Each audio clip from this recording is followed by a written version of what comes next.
I just want you to give one advice.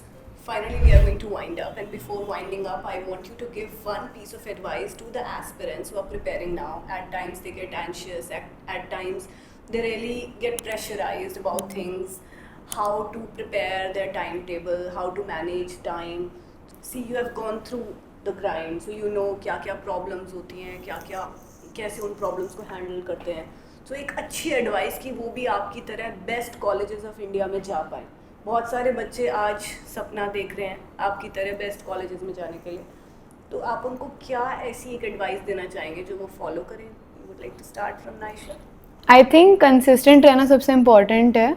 मतलब daily पढ़ो and अपने आप पे बिलीव करो कि हो जाएगा.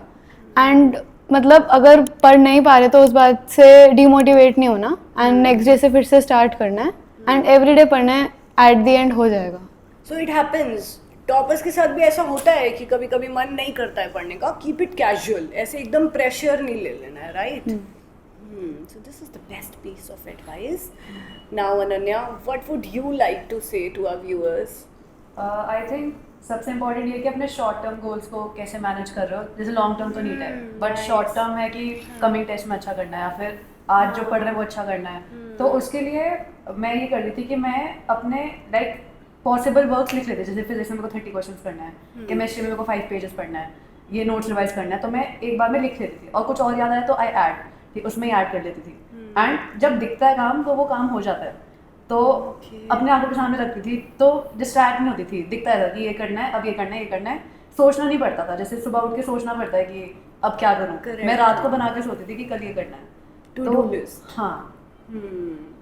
In fact recently I was reading a novel. पूरी नॉवल में यही उन्होंने एम्फेसाइज किया. We must have a to do list in our mind so that mind को ट्रेनिंग और एक प्रेशर मिलता है what you have to do next day. And that way we analyze as well कितना सोचा था, कितना नहीं किया.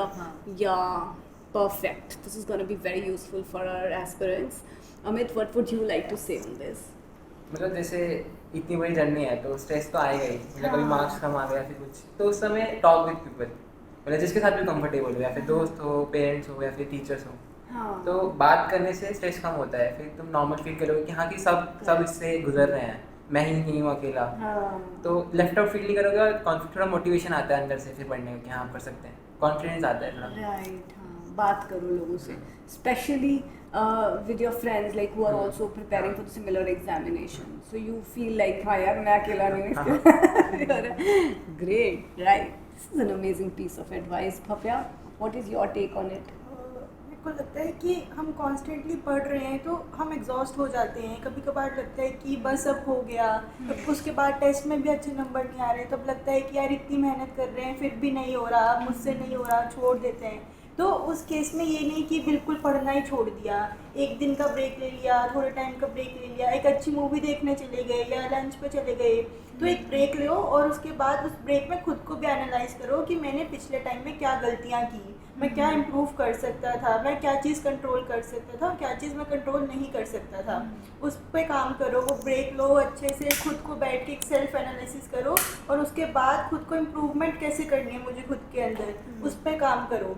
तो ये चीज़ हेल्प बहुत करती है. एंड में जाके फिर वो पता होता है कि हाँ मैं यहाँ पे गलत कर सकता हूँ, यहाँ पे इसको इस तरीके से इम्प्रूव भी कर सकता हूँ. तो वो एंड का जो टाइम होता है बिल्कुल 1-2 महीने वाला, ये चीज़ें उसमें बहुत हेल्प करती हैं. तो ये पता होना चाहिए कि मेरी ड्रॉबैक्स क्या हैं और फिर मैं खुद कैसे इम्प्रूव कर सकता हूँ. तो मुझे बेस्ट एडवाइस, सेल्फ एनालाइजेशन, ये बहुत ज़रूरी है यार. बहुत सारे बच्चे पता है गो विद द फ्लो चलते रहते हैं. वो कभी अपने आप को एनालाइज नहीं करते. और कुछ बच्चे इस चीज़ के लिए रेडी, कुछ एनालाइज कर भी लेते हैं तो अपने फ्लॉज को एक्सेप्ट करने के लिए रेडी नहीं होते कि मेरी ये प्रॉब्लम है. सो एक्सेप्टिंग योर फ्लॉज, सबसे पहले गट्स चाहिए इसके लिए. And then once you accept it, now you start working on it. This is the best way I think, not only for any of the competitive exams but also for life. This is the best piece of advice. Nobody is perfect, but working on your imperfections is the best way to lead a life. That was amazing. Thank you so much all of you. It was wonderful talking to you all.